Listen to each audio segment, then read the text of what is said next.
So hopefully Johnny will join us soon.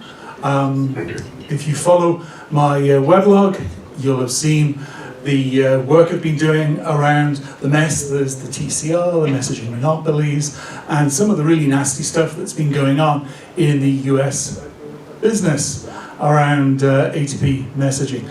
Now, Bill is one of the brave souls who stood up to the corporate lawyers that seem to get thrown at people trying to do their jobs in the US market. So what I would ask is please a round of applause for Bill for all the hell he's been put through for the last couple of years. Somebody had to do it. Yes, but most people don't. And that's the problem. I mean, Bill's story was shared with a lot of the book clubs that claim to represent the industry and just hoped it'd go away. And if you read the complaint, you'll see election interference, framing. It was just, I mean, when I learn, I don't even know the whole story. All I know is what's in the complaint. You go, no, that's not possible. But it's there, it's public. Bill goes to prison if that's not true, just so we're clear. And he's the CFO. He collects data. His job is making everything traceable. So Bill was the founder, CFO for InphoMatch, that then got bought by Mobile 365, then ended up, I think, in, well, it was Sybase, then SAP, and now it's in Cinch. That's right, there you go. And we have a Cinch. Yeah. There you go, Stuart, there. So part of Bill's work is with your corporation now. And then he was the CFO founder, or co-founder for the campaign registry, which of course was within Caldera. So lots of experience, really, as the CFO, understands the costs. And that, for all of us, even though we want to focus on the technology, because that's the fun bit, getting shit working, unfortunately it's the costs that really are critical to understanding whether we make money or not. In fact, look at the open source presentations with Dave, with Jambones, with Bogdan, with SitLab. Yes, there's all the amazing software they've built, but they were focusing on how do I get revenue, what's the operations around earning revenue from the platform. Oh, there you go.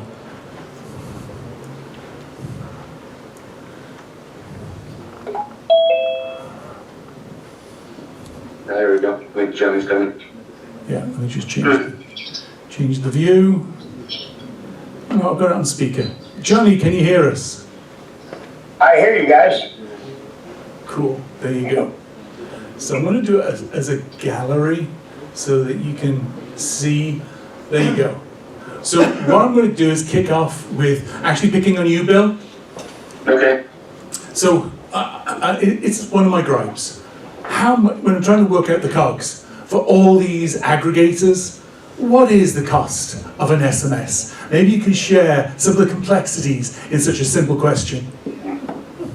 Well, I think part of it, like all of our contracts are sent pretty much without pricing because the pricing changes day by day. So you have to have pretty sophisticated systems that monitor especially on the global exchange, how the foreign exchange rates are changing, monitoring the price changes from the vendors, and you have to have your system be reactive.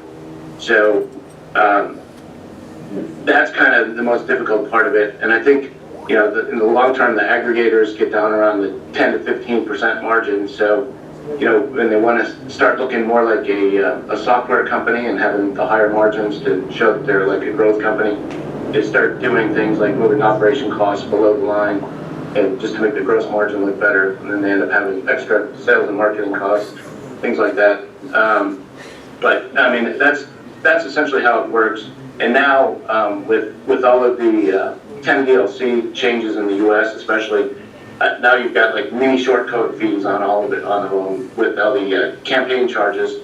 Where on short code you had $500 or $1,000 charge, now you just got a $10 charge, but you have it on a lot more numbers. And you also have the surcharges that the operators pass through, so that jacks up the cost. And I think one of the biggest problems that the industry is seeing right now is that things that weren't traditionally considered A2P are now being considered A2P. So if you have the UCAS systems, that are business-to-business SMS. They're trying to call that A2P and jack up the cost. So it's making some of the products uncompetitive. And yeah, that I would say that's one of the things that bothers me, because I was in the very beginning of the industry in the U.S. and we were told, I don't know, at least a half a dozen times that SMS was dead. First it was AOL, the messenger was going to kill it, and then WAP was going to kill it, and then, all the different iterations. And now I think they're trying to say that, apps like WhatsApp are going to take over. And that's impossible if they destroy the A2P market with all these heavy surcharges and fees. But I think the industry will react and put the brakes on it a little bit and go back. I think SMS will survive to fight another day. So that's the basics of it. As far as the sophisticated financial reporting and stuff, that's a whole seminar, and I'd need a big whiteboard. No, absolutely. Yeah, we were actually discussing that very point around SMS and WhatsApp in the Middle East market, because it is structurally very different. Here in North America, they moved very quickly to basically SMS was all you can eat. It was just bundled, in your phone plan. While, I'm talking 10 years ago now, well, plus, time flies. While in some markets, they were still charging per SMS. So WhatsApp came along, and all of a sudden, those per SMS fees disappeared. That caused a wholesale shift in the market, and which remains today. So again, markets are very different, but yeah, that was a very interesting topic of discussion this morning with the Uniphonic presentation. So Johnny, I'm going to pick on you next. So you were the CEO for Iris Wireless. Now, what was some of the things that you learned during your time at Iris? First, I want to thank everybody there for supporting Alan, TADSummit. I've known Alan for a few months. He put together a bunch of stuff about Bill's story and about unraveling the actual scam in the U.S., which I think is what I learned. The cabal, the scam, the treachery, all the way down the line. So I want to thank all you guys out there, because I think we've gotten close to 50,000 impressions on LinkedIn with Alan and all the pieces, and that wouldn't be possible without all you guys sitting there supporting Alan, liking it, passing it on, because the MEFs, the CCA, the industry people are peeking, but they don't want to get caught by the cabal or people. But what did I learn? Okay, so loaded questions. So I want to thank you all, every one of you guys, and we're going to need your help going forward too, with a lot of other stuff we're putting out. And one other thing, if you guys ever need anything from any of us, obviously Bill and I are part of the TAD. We have 100 years of experience. We both made and lost more money than just about anybody.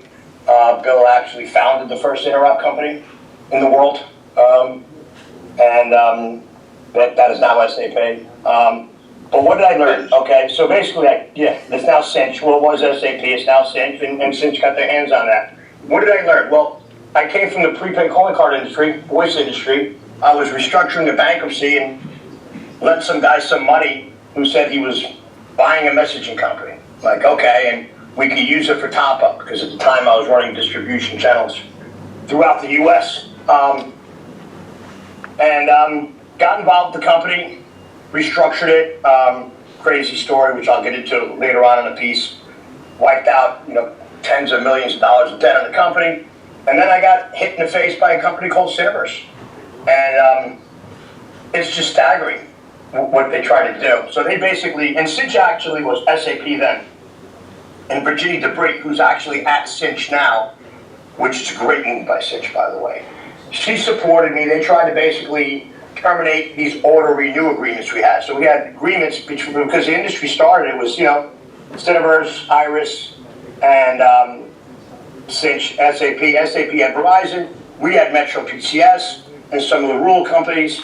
And they tried to basically terminate my auto-renew agreement. So it was a pretty fairly straightforward suit that we initially started as a communications act, and it got kicked out into antitrust. and eventually be settled. But that's when it even really started worse. So that was a few years of fighting and millions of dollars in legal fees on both sides. I think Cineverse couldn't pull off an IPO at one time because of the lawsuit that we had. We had a $90 million claim, $30 million invested, treble damages. But what I learned is just the treachery. I mean, I come from the prepaid card industry, which is, legalized counterfeit up and down the board. That was a whole nother ball game in itself that Dave Horton could probably attest to the insanity of that industry. But just the level of just insider game. I mean, at the time, SAP and Cineverse, they were piping all the so-called A2P traffic down P2P, so they were making the money, right? Then obviously came along Twilio. Twilio changed the game.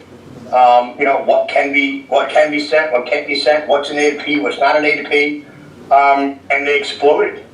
I think what has happened now, I'll go for a circle. So after I beat Cineverse and then restructured Tintech, then they tried to cancel Tintech's agreement, which is another $9 million in legal, but Tintech lost that one. But that'll be a really interesting piece that I'm putting out. But I think where we're at right now is the same old game. It's the same old industry. So what happened right now? The carriers basically started the campaign registry in order to do what? In order to put their hands in Twilio in all of your pockets. So now they're charging a half a penny for registry. And it's not even registered what? There's not even numbers.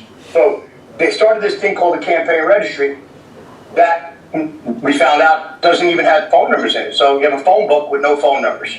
What did they do? I don't think they were too happy with the $80 billion market cap that Twilio had at one time, where the carriers' market caps were around $100 billion. Pure greed. And now the carriers are coming in, and that half a penny will just start to climb. You will see a climb, and they'll start to grab it and keep it and put their money in everybody's pocket. So, look, a lot of the stuff that we're screaming about here because of Bill's misfortune and him doing the right thing, I mean, we can't even get into the amount of fraud going public in the U.S. Everything that I've ever learned in life went out the window with what Calera did in the public markets and big capital, and these people just hire the right lawyer, you do whatever you want, which is another part of a segment I wanted to kind of run to you guys. But look, it's just you've got stewards of the industry. You've got two hubs now that sit in the middle of it. Twilio's in there now too because they bought 49%, I believe, of Cineverse. So now they're in there. They leverage that to get their own directs. Where is everybody else? Now Tata came in. They took over the campaign registry. At the time, Twilio was prepaying for that and had a better deal than everybody else. You got a jump start on everybody. I don't know where everybody's not screaming. It's amazing to me how we're the only ones screaming. It's amazing how Alan Quayle is the only one screaming. I've talked to the people at MEF. I just saw this thing on Somos.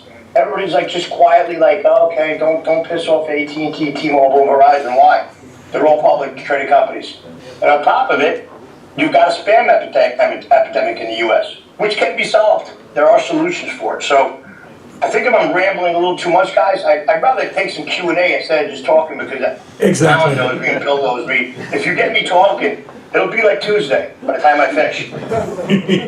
So, any questions to Johnny? I'm sure. Don't worry, you won't get negative marks for asking questions from AT&T, T-Mobile, or Verizon. As Johnny pointed out, the public companies, you're not pissing off an individual. So when it's a small, medium company that's in a powerful position, when you piss that company off, you're pissing off the CEO, and then there's an individual that's coming after you. But public corporations, they're big, cuddly teddy bears. They're just, disabled by their own incompetence of size. But if there isn't, I, of course, have a ton of questions I can ask. So, Bill, I'll pick on you as I just picked on Johnny. So, you mentioned prepayments, and they seem to give ridiculously big discounts, like 80%. How's that possible? How does a prepayment result in such massive discounts on the cost of traffic? One is kind of an underestimation of the actual volumes, and so what they do is they say for unlimited volume that they would get this much access, and so that's kind of how they would do it. I saw it more on, they mentioned Twilio with the campaign fees being prepaid. There was some part of that was unlimited volume. So the more they used, the bigger the discount got.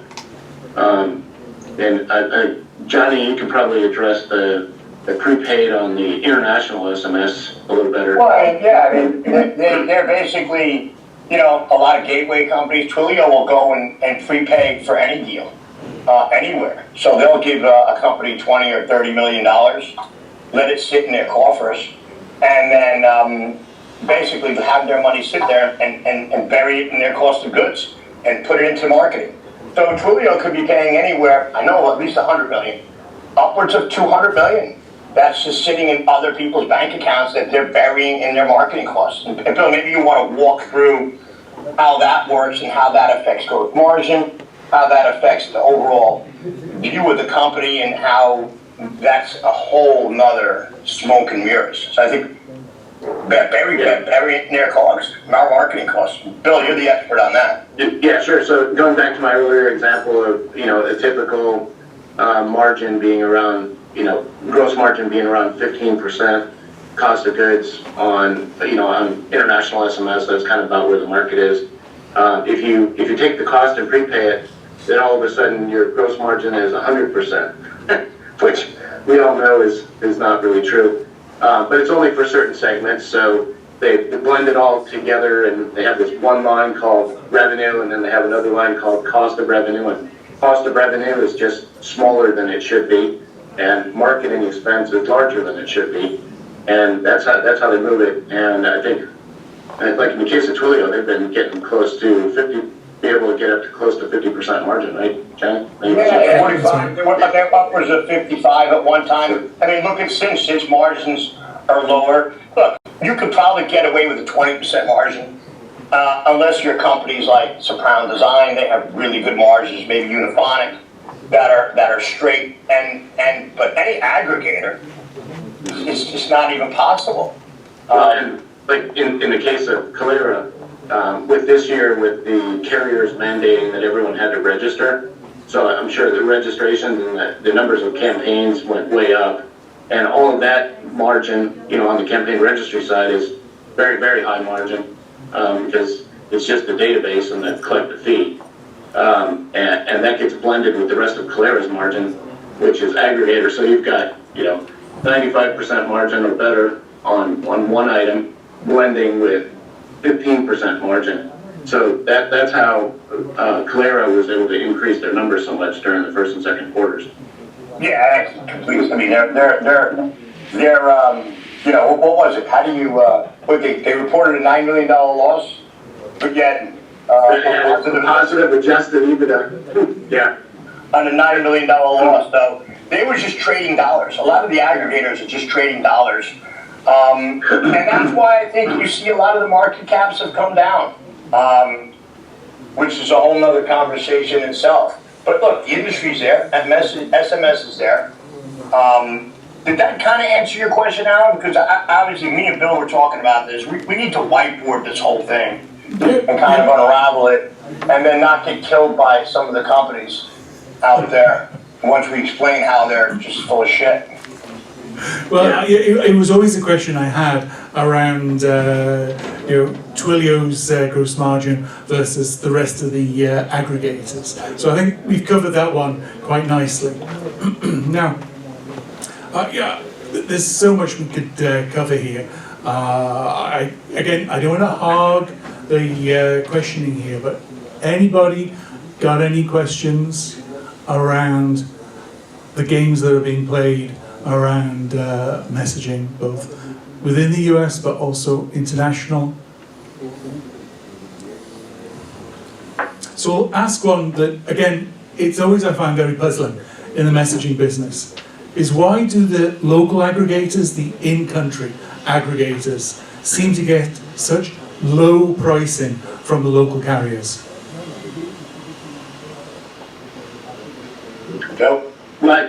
whoever has the direct connection with the local operator always has the best pricing. Gotcha. So you end up, to find the final price that you're going to have to pay from whichever aggregator you're connected to, you have to count the number of hops because everyone has to get a little slice of the pie. And Gotcha. the further you get away from the company with the direct connect, obviously, the more expensive the messages get.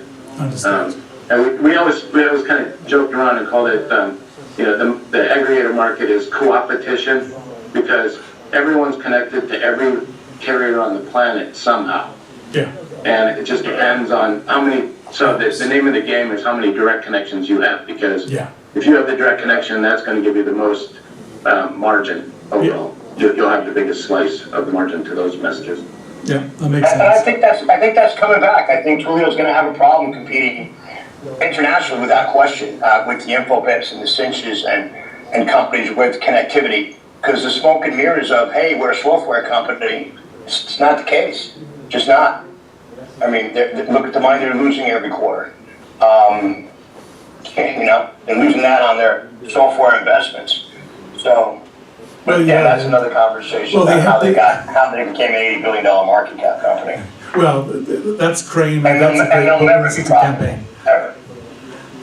Well, maybe their voice stuff in time. I know Their voice stuff is very profitable, but at the end of the day, you got the carriers sticking their hands in their pocket now. Yep. That's a pass-through. You got the destruction of really the reliability. I mean, how many people are even answering their phone calls in the USA? Yep. That's going to happen to SMS as well. Oh, yeah. Why? Because you got the idiots at the operators that don't care. You got their accountants that are looking at the amount of money they're making. Yeah, you got good people working at the carriers that care about spam. You got all kinds of people saying, oh, we're doing this, we're doing that. You're not doing anything. We've just exposed that the campaign registry of the United States has no phone numbers in it. And nobody cares. I can think about it. So it's a complete scam. They're taking money from people on vetting. People have to pay here, pay $40,000 here, pay $40 there, pay $40 there. You got companies like Walmart that can't even get approved. But yet somebody in some basement somewhere can go and get tax ID number of a company, start rotating numbers and spamming away. That's why I think it was like 78 billion in spam. One per person per day in the U.S. gets a spam tax, which could lead to phishing and all the types of fraud. And what is the industry doing? Nothing. Other than you talking about and putting together what you did, Alan Quayle, you're the only guy in the industry with any balls whatsoever. Well, thank you so much. How about a hand of applause for Alan Quayle? Oh yeah, they already did that. Bill did TADSummit. Oh, they did? I missed it? Okay. Yeah. No, we did for Bill. Because we were just occupying the time until you appeared, Johnny. Okay. But no, this was great. So, there we go. Hi, it's Stuart from Cinch here. I know the guys on the Zoom can't see me, but I just wanted to come back on that question about the difference in pricing between domestic and international traffic. In most markets, the majority of markets, UK, Western Europe, etc., a message is a message. The same price is paid by every single aggregator that connects directly to the operator. But there are some markets, I'm thinking particularly of Turkey and India, where they have two different price points, one domestic and one international, and they charge vastly different amounts for termination. So oftentimes it's actually driven by the carriers, the operators, rather than the aggregators themselves. Yeah. No, and that's a good point. I always a little bit suspicious on the India pricing, where I see some international aggregators that work through particular Indian companies that must be getting some very interesting pricing for their international termination. I granted prepayments, but whether it sort of goes through some magic firewall, pops out the other side and appears as domestic, even though it's international, who knows? But again, this is a complex, difficult market if you're not well entrenched and know where all the bodies are buried.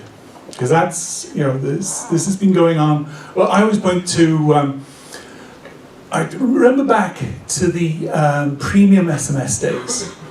Those heady days where basically you wouldn't text a number, otherwise you'd find a monthly charge that would appear.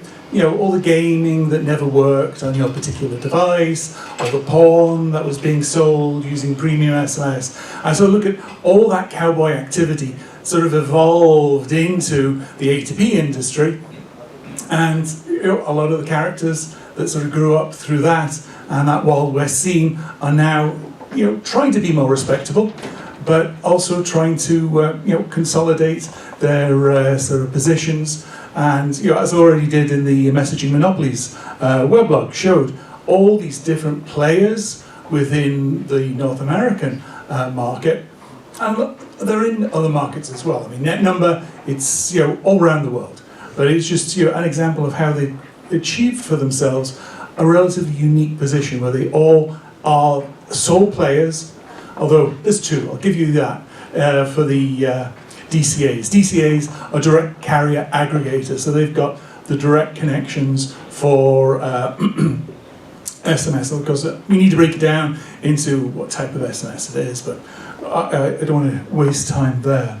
So, Bill, Johnny, what are some of the points you want to leave the TADSummit audience with in terms of what you can help them with, but also what you see coming up in the next year or two in this market?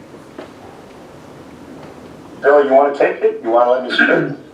Well, I think, as more information rolls out around, my case and other things that are going to come to light, I think the industry is going to have to rethink, how it's actually managing the A2P traffic, because the spam problem is just getting too big. And it's basically because, as Johnny put it, the phone book with no numbers in it is basically a big fig leaf to cover the spam problem. Yeah. And that is going to have to be fixed, or ultimately it'll probably destroy the A2P market for a bit.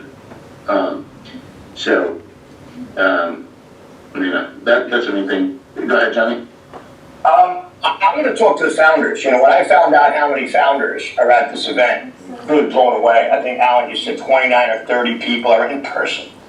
So, Bill's a very successful founder. I founded some companies, but mainly had more success restructuring and taking over companies and working side by side with other companies. But look, I think you guys need to tap into the U.S. Like I said, I'm 57 years old. I've seen everything happen. And right now, it's just all bets are off. So you guys are founders. You need to find a way to tap into U.S. capital. So if I just did a list of acquisitions, right, in the industry. So Ericsson acquired Vonage, a U.S. company.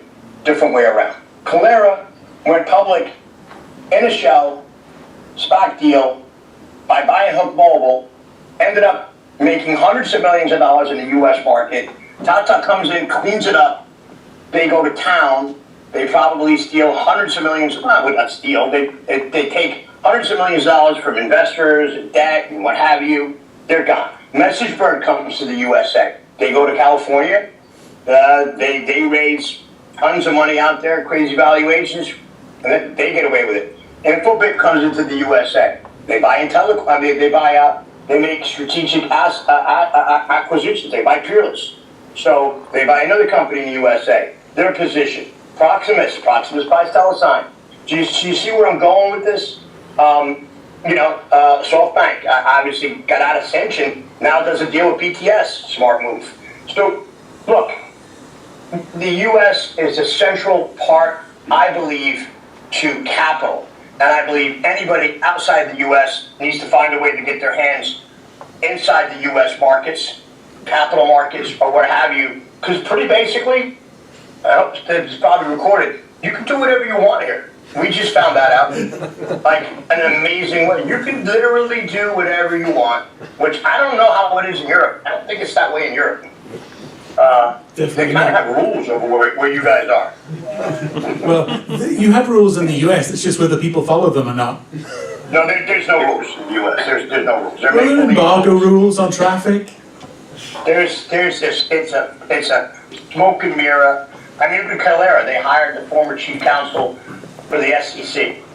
I mean, if you look at Bill's complaint, and all the SEC, Sarbanes-Oxley, I mean, the stuff, the embargo traffic, it's insane. It's insane. They do whatever they want. If you don't get and then the lawyers, they want to come in and they want to file all these different other types of lawsuits. What they're really looking to do is, and shareholders don't get any value from that. So look, I think the SEC it's just a free world. I mean, we saw what happened with crypto, right? Worldwide.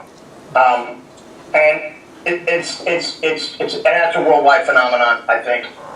But I think if I'm a founder, now I'm young, or one of you guys, find a way to get capital or get into the U.S. anywhere you can. That's just my advice to all you people that supported us and helped get the messaging out.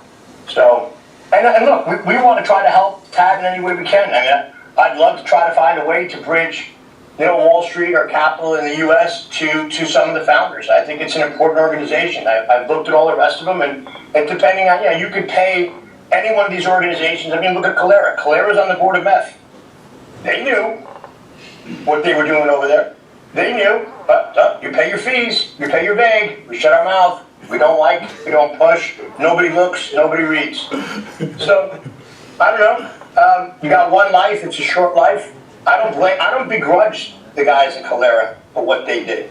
Hey, they come to America, they put a clause in there saying you can't come get us, we're in Italy, and they get away with it.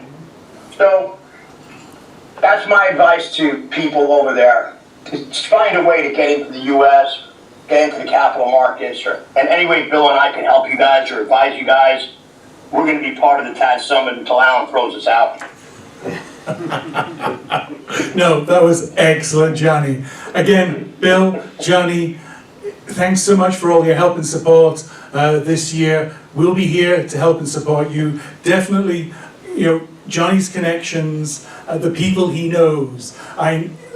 There will be. Or even Bill. I mean, look at Bill. Oh yeah. But Bill couldn't get hired in the industry. He's the best CFO in the history of the SMS industry. Absolutely. Some companies and so now the fun. I'll tell you a quick story. So Tata has this law firm called Goodwin Procter. They actually got all the stuff that Bill put together before he filed it. Do you know they represent another company that they literally reached out to Bill to hire Bill because of his credibility?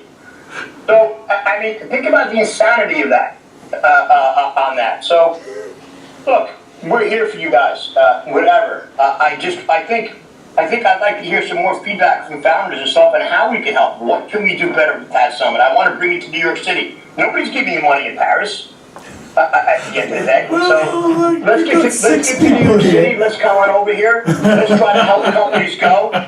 But when you come to the USA, you have one rule. The first thing you do is you get a D&O policy. That means whatever you do, you're okay. You get a D&O policy, you can run amok, you can go home, feed your families, and God bless. Because I'm done. I'm done thinking there's any right or wrong. And we're living in a different world, not a world I grew up in. Well, yeah, I mean, I have been calling for that in terms of a code of conduct for the industry. Code of conduct? Are you kidding? So MEF wants to do a code of conduct. Pay us sponsorship fees, and you're gonna sign a code of conduct. Are you guys kidding? Look, half these companies out there are making money off spam. Twilio. The reason why Kalera tried to sell the campaign registry to Twilio, and these were the CEO's words that Soren Schaff told me, was, well, Dario thinks Twilio's losing $300 million a year in spam. Dario, he thought it actually worked. He didn't even know the campaign registry didn't work because he doesn't even know where he is. He's out there running out on a yacht somewhere with all the money he ran away with. But I mean, I talked to the guys at Twilio. I know them pretty well. They're like, yeah, we buy it just to shut it down. I mean, so hopefully it wouldn't work. And where is the industry? I believe Alan pointed something out very, very, very intentionally. If the operators wanted to stop spam, they would. Yeah. But they're not. Why? Money. Yeah. Period. Yeah. We did the Robocalling. Did robocalling work? Really? Yeah. And there's a whole ecosystem around robocalling, making charges that to brilliant companies. report from Numerical, that girl, Rebecca Johnson, what a spitfire she is. And she just did that whole report on numerical. You know, I mean, guys, you ever get a chance to read that thing? Really great reporting that she uncovered. But people like others, they're like, okay, no problem. Cool. So people aren't answering their phones. People aren't going to pick up their text message. Google's going to come in, take the whole thing over. Yep. And because at the end of the day, if you take the market cap of AT&T, T-Mobile, and Verizon, it's under $400 billion, roughly. That fits in Google's shoe or Microsoft's shoe. So these antiquated telecom companies that are being run by accountants and lawyers are getting their lunch eaten. I mean, what, Google has 1 billion users now on RCS? You'll see. I predict within a couple of years, they end up making some crazy acquisitions and doing what they want because the world is upside down. The capital markets are upside down. Nobody's paying attention. So what you couldn't do 15 years ago, there's no more rules. Yep. The political system in our country is broken. They're only worried about fighting each other. Nobody's worried about solving any problems or anti-competitive behavior. When they go out and sue, the FTC sues Amazon. It's just a money grab. They're just trying to grab money. Nobody's actually trying to solve anything. So all you innovative founders out there, great time for you guys. Awesome time. Find a way to get in. Find a way to get your hands on something, and anything we can help you guys with, let us know. It's probably the opposite of the image that I want to portray, but it's just the truth, and it's just me telling you guys, take advantage. Yep. Feed your families. Do what you got to do. Get ahead. There you go, and that's, you know, with 100 years of life experience, summarising it quite succinctly. So what I'd say is let's show our support to Johnny and Bill. Thank you so much, guys, and we'll keep in touch, okay?